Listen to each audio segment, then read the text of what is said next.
Hi, welcome back. We are talking today about over-communicating, which I will explain what that means. And that's not a term that I have invented. That comes from someone else.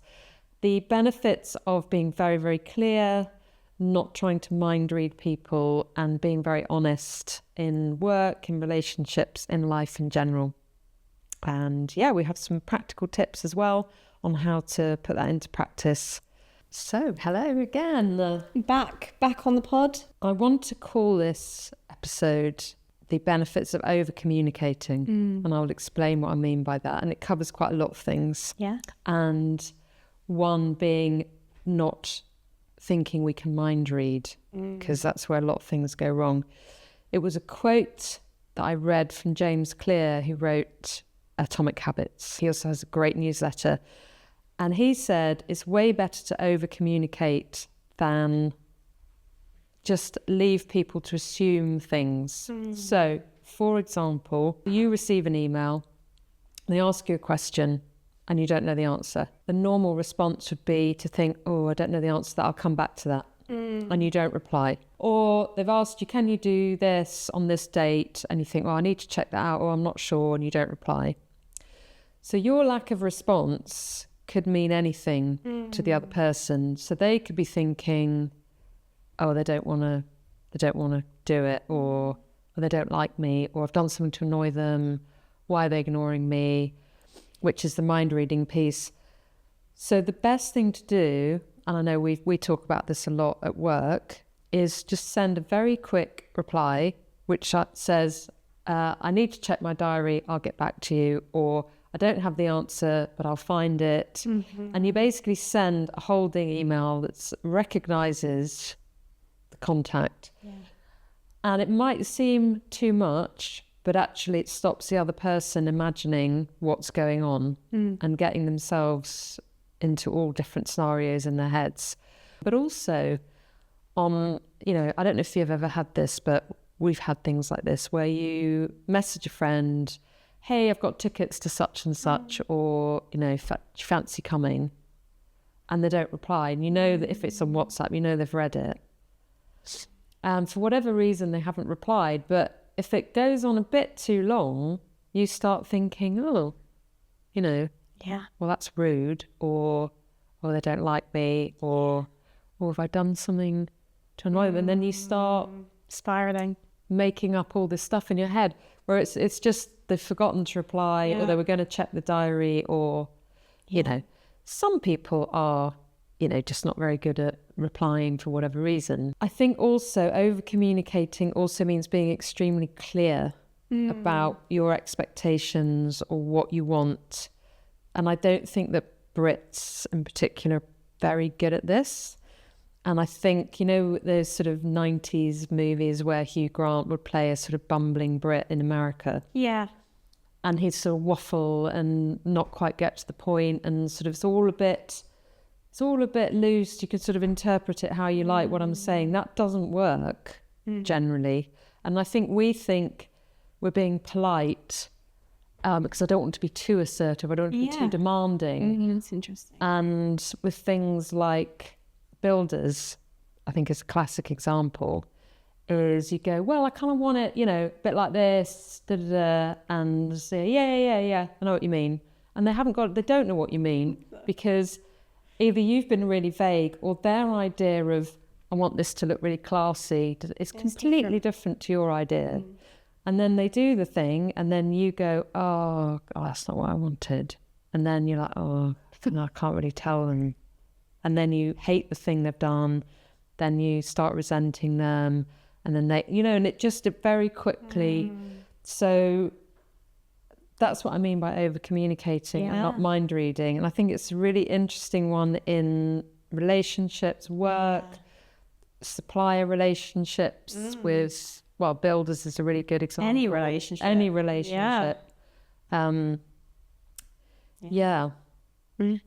Yeah, a lot was coming up when you were speaking then.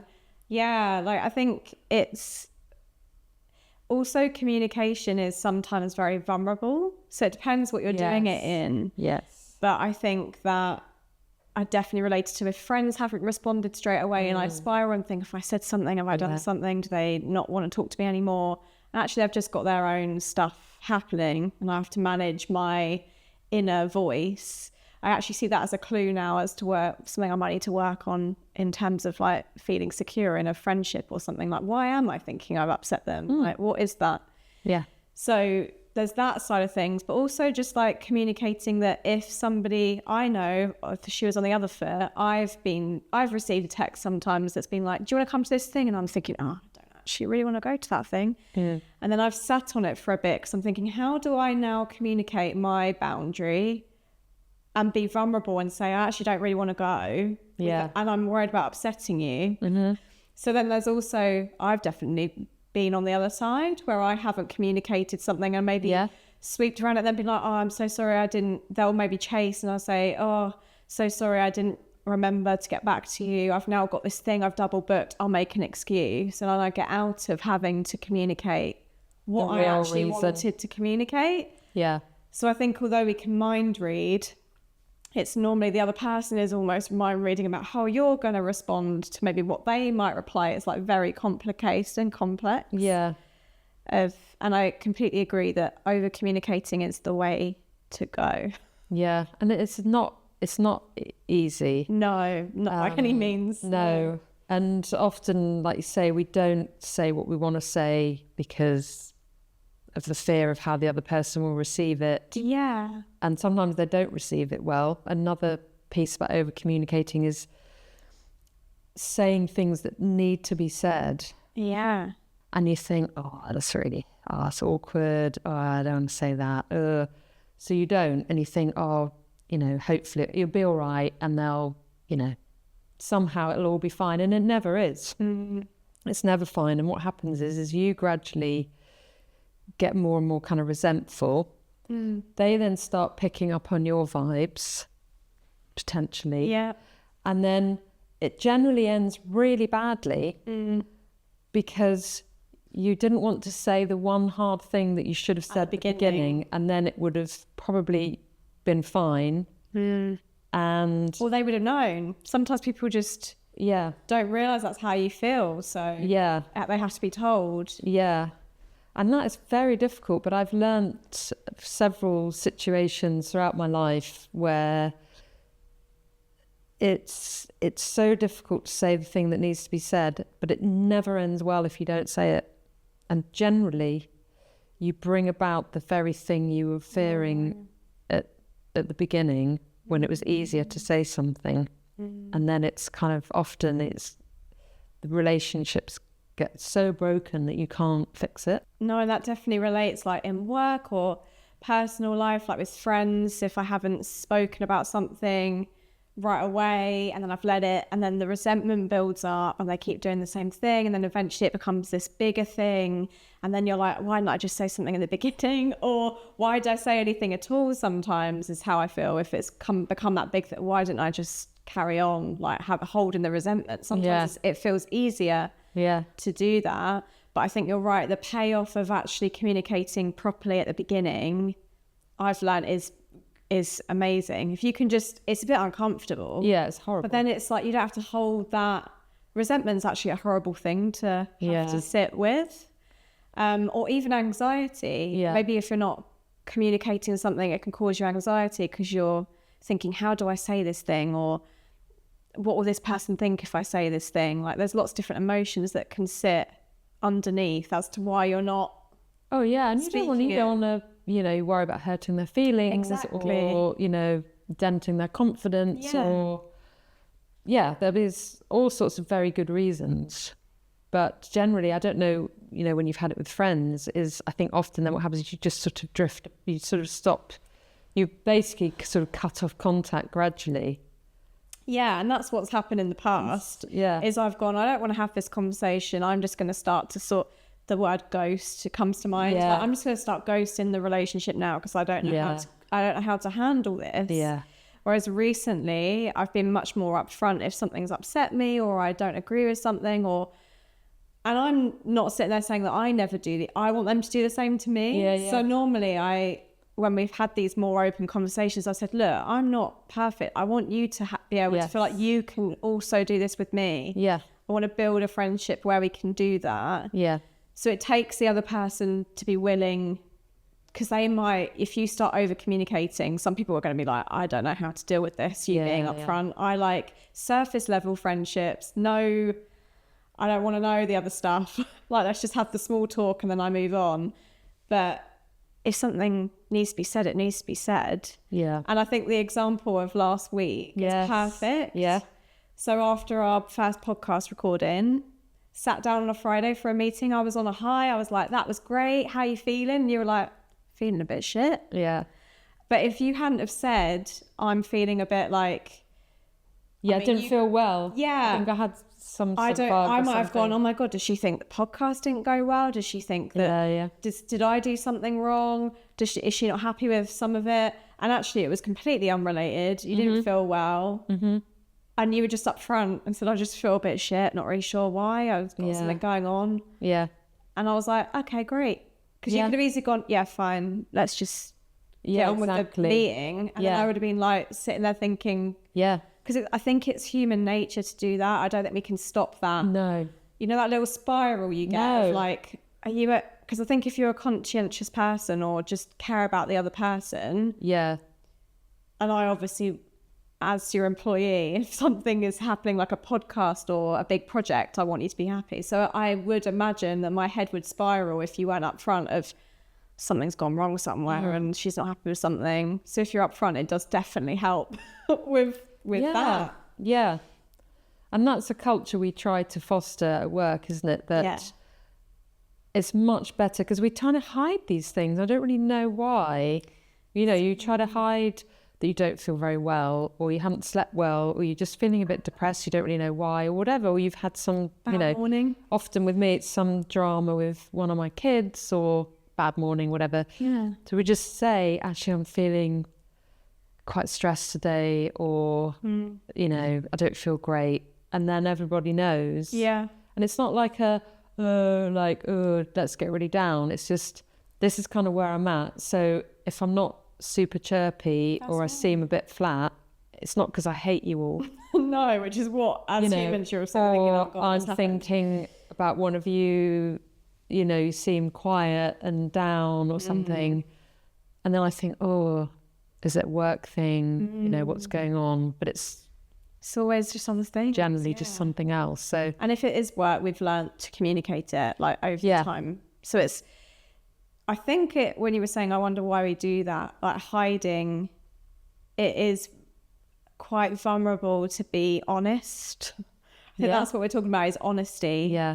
And actually a lot of the time, if someone says, how are you? I think even saying anything other than fine is seen as over communicating to some people. Yeah. Because they're like, I didn't actually ask. But because in especially in the UK, saying you're right, they don't it's actually like want to know hi. how you feel. Yeah, it's like saying hi. So by you even saying, had a bit of a shit morning, we all love that in the team. We're like, tell us and we want to know and help.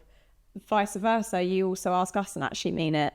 But like in the wider society, I think if you were to say, I've had a bit of a shit morning, I'm feeling a bit down, people would go, oh, don't really know what to do with that. Okay. Don't really, and move on. Yeah. But I think as long as you're comfortable with, I've said my piece now. But I think it's different situations, isn't it, as well? If someone I don't know asks me that, I'm just going to go, fine, thanks. And just, I'm not going to get into it.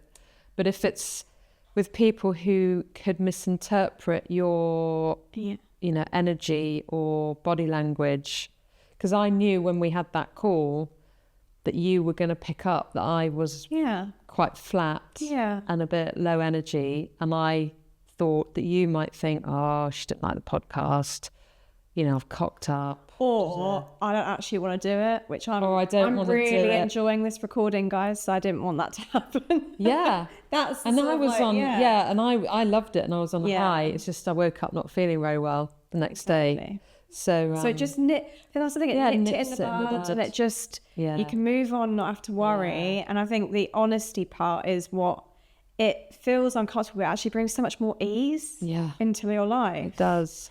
And also over communicating in terms of my job, like creatively, I've learned like that people will interpret your communication different ways, and I find email really difficult to get across what I'm envisioning. I have to give like visual, I'm imagining something like this and also something like this, and I'll annotate bits, because I can't, if I just put a sentence saying design me a postcard that looks something like this, people are all going to have our own interpretations of stuff. So I think over communicating is also important in like those aspects, like you said, with the builders.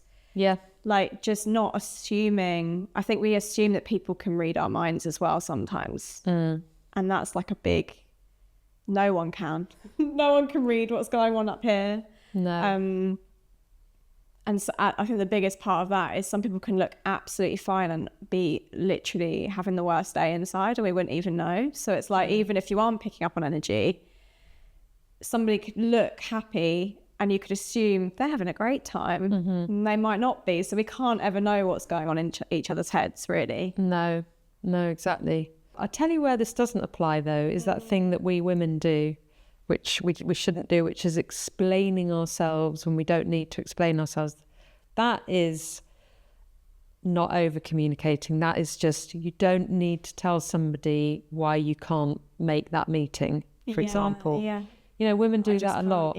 Oh, I can't do that because I've got this and this. And no, it's fine. No, just I can't do it. You don't need to explain it. And I think we can do that as women. And almost overcompensate from... and just too much, like, it doesn't matter. You just say no. You don't need to give reasons or excuses. But in other aspects, being very, very clear, checking, understanding, and also I'm amazed, you know, even with my husband, we've been married for how long? A long time, 21, 22 years. I think. Was that awful? I've lost it. It's because we just had a new year. I'm really confused. 21. And there's still misinterpretations. And you'd think we know each other so well. And unless you're very clear and ask very specific questions and checking understanding, things can go really wrong. And things can be avoided.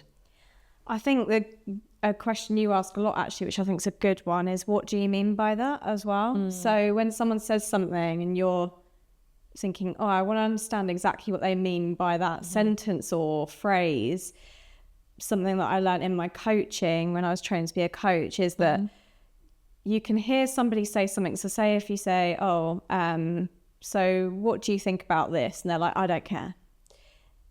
You could easily take that as, oh, I don't care. It might also mean, oh, I don't care because I don't actually know, or I don't want to go there. You've pushed me too far there. I don't want to talk about it. I don't care. Like that, I don't care could mean so many different things to different people. Or I don't know. What do they know? They don't know nothing. So it's like those things as well, that actually everybody says one thing. We're all experiencing in this room this conversation completely differently. We perceive everything differently. So that's something to keep in mind when we're trying to mind read, is like we're doing that from our lens. So we can never know what's going on with somebody else. We have to be really clear with like asking people, what do you want from this situation, or how are you feeling about this, and actually hearing it from them rather than trying to put stuff into, because we're never going to know. But I just think it's really interesting that people perceive stuff so differently, even though it's the same word or the same phrase. And people can take it so differently. Because we're very complex. And it is good to ask, what do you mean by that? And another one I've used when it's still not really clear is, can you say it again but in a different way? Like use different words. But say the same thing but say it in a different way. And then it makes them think about, because sometimes you just think, I still don't understand. And it's just like culturally, you were saying like for British, we're quite like rambly and we don't get to the point. But like you've lived in Spain, like was it different? Like is communication They're very different. They're very direct. So like it's almost like it also depends on the person you're speaking to, and because some people are like, oh, that person came across really abrasive, but for them it's just the way of communicating. So we're all do they get people who get to the point. I know a lot of South Africans who I think can rub people up the wrong way because they're just very straight to the point. And it's just that, and there's no kind of wrapping it and stuff. And some people just think, oh, how rude, or, you know, so abrasive or aggressive. And I actually prefer it. I think I know what you're saying and I understand you. Yeah. And I'm very clear. Yeah. I find, maybe because I grew up in Spain where they're very direct. Yeah. You know, and if you're pissing them off, you say, you're pissing me off. You know. But also it actually is so refreshing though when people are just honest with how they're feeling, or so much easier. Especially if it's communicated in a way, because I don't think over communicating needs to be, I think we worry about hurting people's feelings, and sometimes we have to say things that are difficult that are probably going to hurt somebody. But as long as it's expressed with like, listen, it's not a bit like, I'm just telling you this is how I feel about the situation, or you know, I disagree with you. But it doesn't have to be a big, you know, argument or anything. If you've communicated properly, it can actually be quite a nice conversation eventually, because you just... Yeah. If it's done, you know, with kindness and empathy... And just respect. Then it doesn't have to be a personal attack. No. It's, And I also just find I like it when people disagree with me. I don't want to be around loads of people that don't. Like, I want people... different opinions, or have you thought about things this way, or like that's how we grow as people. And I've had to definitely train this muscle of like saying hard things. It's not a simple thing. I'm not going to sit here and pretend it is. No, it's really hard, and it's tricky. I hate it. I can over communicate when it's nice things, 1,000%.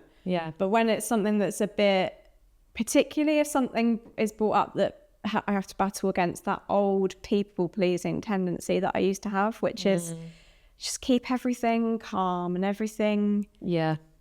I don't want to do that anymore, but it definitely comes into my psyche if I'm trying to have a difficult conversation with someone about something, because it isn't nice. No.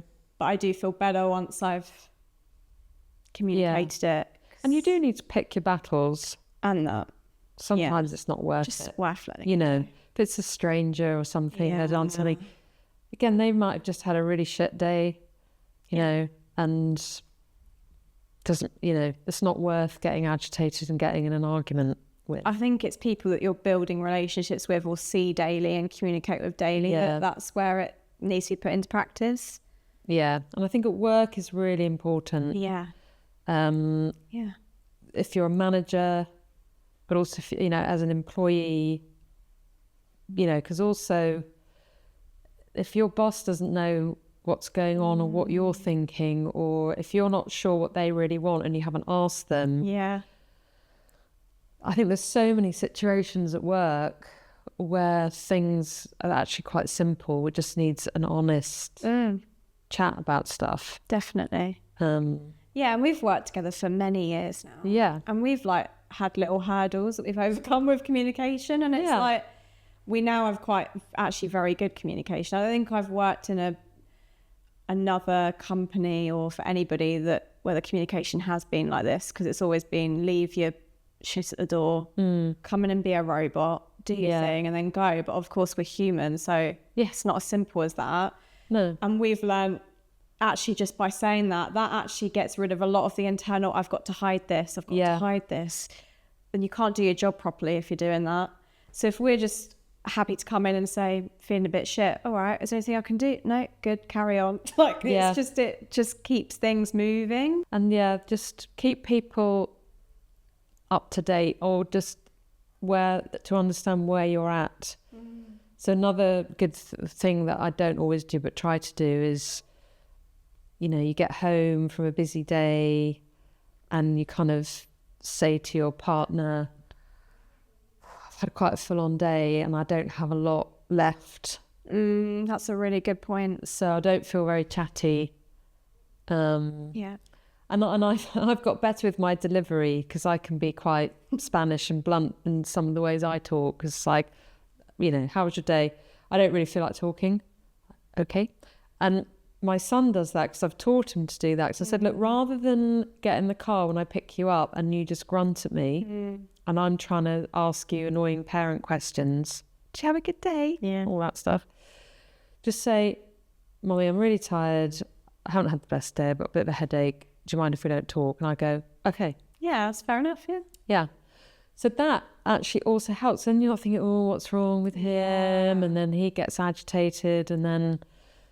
But also what's coming to mind there is you're respecting him for that. There'd be a lot of people that are like, I'm your mum, talk to me. Right, like, not a lot, and they wouldn't want that for them. So it's almost like respecting each other's communication, and when there's the no is no, like, okay, fine. Sometimes you just don't feel like talking. You don't feel like talking, and that's fine too. Yeah. And sometimes you just want to eat your dinner and clear away and go and watch some, you know... And that's where the holding, it reminds me of the holding emails. It's like, I don't have space to give this my full attention right now. I'm not going to be able to over communicate. I haven't got time. I'm going to send a holding. Yeah. And then I'll come back to you with actually what I want. Yeah. Rather than just leaving it. Yeah. Or just, not getting anything. Or just firing something off. Yeah. Which is almost like your son grunting. It reminds me of the same thing. Like, just get these people off my back, and then you haven't communicated what you actually wanted to communicate if you had a bit more space. Yeah. I do refer to things like I've put that person in a holding pattern, like a air traffic controller. You sort of see, especially when you've got kids to juggle as well and all that stuff, and it's just literally got all these airplanes flying around. You've got to kind of land them safely, and you've just... And the air traffic control, I'm going to go with this analogy here, but they're constantly communicating with the aeroplane. Yeah. Pilots are still thinking, when's Sue from air traffic control going to give me my landing slot? All right, you know, so it's that, just keep them in a holding pattern until you can land them safely. Yeah, I like that. So hopefully we've given a bit of things to think about. Yeah, and I think just look at areas in your life where you can start to practice over communicating. Yeah. And maybe leave them in the comments below, or give examples of where you've mind read and it's got, because I'm really interested by that stuff. Totally. And weird like blips and friendships where your friends thought you thought one thing and then they're being weird, and then you're like, why are they being weird? And then you're a bit weird with them because like they're being weird. And it's like, why are you being weird? It's like, because you're being weird. Well, you started being weird first. No, I didn't. Yeah. Exactly. It's just that it ends up being this whole big thing that didn't need to be there. Yeah. Yeah. And just practice over communicating. Yeah. And when someone asks you how you actually are, how you feel about something, just be honest. Yeah. Unless it's some, if they're genuinely interested, because then it's just not worth it. Yeah. If that's, some poor shop assistant. It's just imagining lots of people now going into coffee shops and being like, actually I've got diarrhea. Would be quite helpful though if you were running back and forth from a loo one day, isn't it? Yeah. People try and hide that. Joking as well. Aside, you think they've got some other sort of problem, and actually they've got irritable bowel. Yeah. Yeah. That sounds like the right time to wrap this convo. Yeah. Well, we've finish on the poo as always. As usual. Yeah. Brilliant. We'll have a poo episode coming up. Actually, we do with an expert. I'm very excited. I need to listen functional to medicine practitioner. Yeah. Really knows her stuff. Yep. Yeah, that's going to be brilliant. I can't wait. That'll be exciting. All right. Cool. See you next time. Thanks.